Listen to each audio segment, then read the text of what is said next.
आप सभी का वेलकम है। हम लोग इस वीडियो में बिहार बोर्ड के बारे में चर्चा करेंगे। देखिए, हमारे पास एक पुस्तक है, भारत संसाधन एवं उपयोग, क्लास 10 की बिहार बोर्ड की ये पुस्तक है। इसमें एक टॉपिक है आपदा प्रबंधन। आप देख सकते हैं, मैं यहाँ पे ओपन करता हूँ इस पुस्तक को और इसमें देखिए खंड खा ये आपदा प्रबंधन ये है। ये पूरा इकाई 6 इकाई में पूरा डिवाइड किया गया है। इस 6 इकाई को मैं इस एक ही वीडियो में आपको देने का प्रयास करूंगा। आप लोग ध्यानपूर्वक वीडियो को सुनेंगे, नोट्स बनाएंगे और 100% हम आपसे वादा करते हैं कि आप एक बार इस वीडियो को देख लेते हैं, एक बार नोट्स बना लेते हैं, तो आपको ऑब्जेक्टिव 2 मार्क्स वाला और लंबा वाला यानी कि दीर्घ उत्तरीय प्रश्न सारे इसी से कवर हो जाएंगे। That's my promise. आइए बात करते हैं, हम अब टॉपिक पे आते हैं। ठीक है, हम इस बुक के हिसाब से चलेंगे। ठीक है, और कहा गया है कि हमारा जो बिहार बोर्ड है वो जो पेपर रेडी करता है वो इस एनसीईआरटी के बेस पे ही करता है। तो हम क्यों नहीं एनसीईआरटी को बहुत बेहतरीन तरीके से पढ़ें। और कहा भी जाता है एनसीईआरटी जो है बेस्ट बुक है, मतलब सबसे बेस्ट बुक में एनसीईआरटी आता है। तो हमको इसी का स्टडी करना है।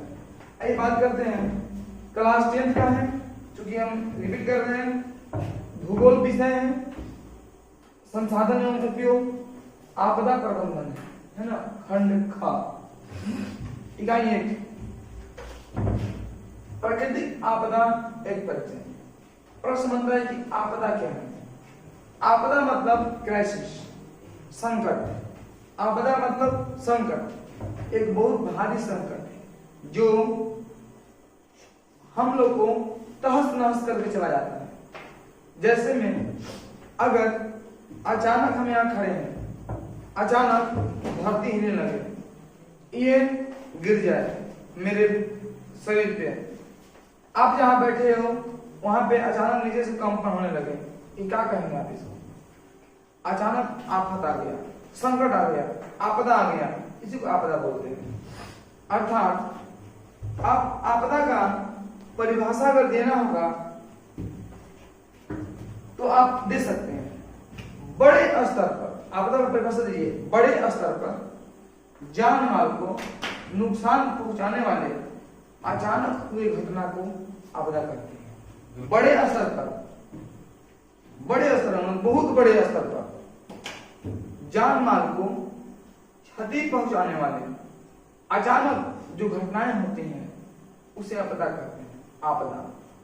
आपदा को 2 भागों में डिवाइड किया गया है।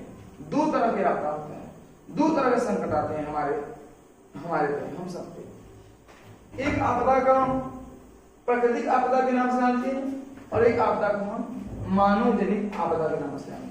ठीक है, आपदा 2 तरह से, आपदा का 2 प्रकार। आपदा 2 तरीके से आता है, एक प्राकृतिक आपदा और एक मानव जनित आपदा।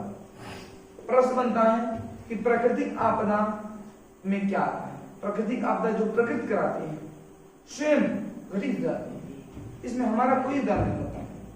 जैसे बाढ़, सुखाड़। बाढ़ जो है इस पे अधिक बारिश होगी, नदियों का तली में जमाव बढ़ेगा, बाढ़ आ जाएगी, है ना। तो बाढ़ में हमारा कोई, बारिश को रोक करने में हमारा कोई इसमें योगदान नहीं है। सुखाड़, बारिश होना ही कम हो जाएगा, सुखाड़ आ जाएगा, हम कुछ नहीं कर सकते। भूकंप, ये सारे प्राकृतिक आपदा हैं। बाढ़, सुखाड़, भूकंप, सुनामी। सुनामी मतलब, भूकंप मतलब जमीन जो स्थल है जहां हम हैं, स्थल पर अचानक जो कंपन होने लगते हैं वो भूकंप होते हैं। इसके गहराई में हम जाएंगे, एक-एक के बारे में बात करेंगे। सुनामी, महासागरों, सागरों का तली में जो कंपन होते हैं वो सुनामी होते हैं। भूस्खलन, जमीन का खिसकना, पहाड़ों का खिसकना, पत्थर का खिसकना, पहाड़ों का टूट के गिरना, बादल का फटना, हिमस्खलन, बर्फीले पहाड़ टूटते हैं, गिरते हैं। हिम बर्फ पिघल के नीचे गिर जाते हैं, तो हिमस्खलन, बर्फ गिरना। ओलावृष्टि, कभी कभी बारिश में बड़े बड़े पत्थर गिरने लगते हैं, ओलावृष्टि। जंगलों में आग लगना, जंगलों में अपने में आप आग लग जाते हैं, जिसको हम एक और नाम से जानते हैं, जिसका नाम है दावानल। जंगलों में लगे आग को दावानल के नाम से भी हम जानते हैं। अब आता है बात मानव जनित आपदा की। मानव जनित आपदा जो हमारे कारण घटित होता है, जैसे फैक्ट्रियों में और कारखानों में आग लग जाता है। वो आग लगता है मानव के एक्टिविटी के कारण, हमारे एक्टिविटी के कारण। सांप्रदायिक दंगे होते हैं। महामारी, जैसे भी आज था कोरोना महामारी, हजारों हजार की संख्या में लोगों को जान ले लेता है। इसके कारण हम लोग हैं, न कि प्रकृति है। आतंकवादी हमले, ये सारे आपको मानव जनित आपदा के अंतर्गत में आते हैं। इसके बाद जानेंगे कि आपदाएं तो हम समझ गए, बहुत सारी आपदाएं हैं, प्राकृतिक और मानव जनित।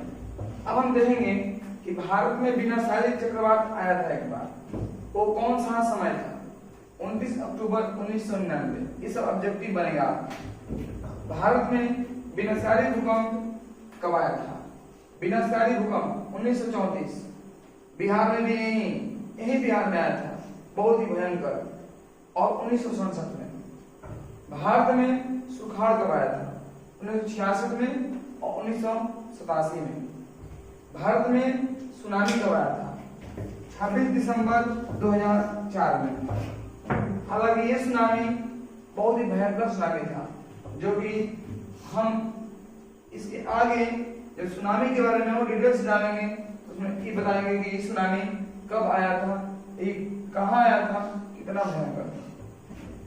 आपदा में आपदा विभाग, आपदा में की स्थिति में सहायता करने वाले विभाग बनते हैं। तो आपदा में राष्ट्रीय स्तर पर सहायता कौन करता है? नोडल मंत्रालय।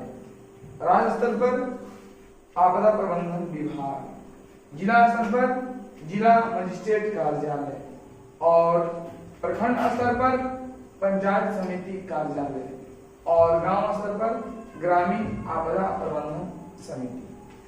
ठीक है, नेक्स्ट आगे देखते हैं। देखिए, महासागरों के तली में होने वाले कंपन को सुनामी कहते हैं। महासागरों के तली में जो कंपन होता है उसको हम सुनामी कहेंगे। और सुनामी का एक और भी डिफिनेशन है, समुद्र की अथवा महासागर, यहाँ पे आप महासागर लिखेंगे या समुद्र। महासागरों की तली में आने वाले भूकंप के प्रभाव से उठने वाली ऊंची ऊंची लहरों को सुनामी कहते हैं। ठीक है, अब सुनामी हो गया। अब हम इसके बाद भूकंप का डिफिनेशन पढ़ेंगे। भूकंप, देखिए भूकंप यहाँ पे स्थलीय क्षेत्र पर, स्थलीय जमीन पर, स्थलीय क्षेत्र पर होने वाले कंपन को भूकंप कहते हैं। अब भूकंप में एक बहुत ही जरूरी टॉपिक है, छोटा सा, दो वर्ड आता है, एक अधिकेंद्र और एक भूकंप केंद्र, जो कि जानना बेहद जरूरी है आपको। भूकंप जब आता है, अधिकेंद्र और भूकंप केंद्र, ये दोनों में बहुत कंफ्यूजन होता है। अधिकेंद्र स्थल पर होता है, स्थल पर का केंद्र। भूकंप का जो केंद्र होता है वो स्थल पर का जो केंद्र होता है उसको अधिकेंद्र कहेंगे, स्थल पर, ऊपरी सतह पर। ठीक है, और भूकंप केंद्र अंदर में, जमीन के अंदर जो प्लेट टकराते हैं, अंदर में जहां भूकंप का केंद्र हो, जमीन के अंदर में नीचे जहां पे केंद्र होता है उसको हम भूकंप केंद्र कहते हैं।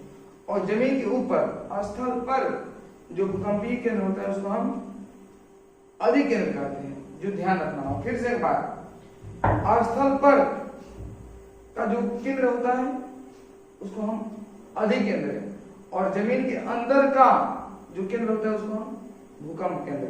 ध्यान से। अब हम सुनामी और भूकंप मापने वाले यंत्र को हम रिएक्टर स्केल से नापते हैं। ठीक है ना, रिएक्टर स्केल से मापते हैं सुनामी अथवा भूकंप।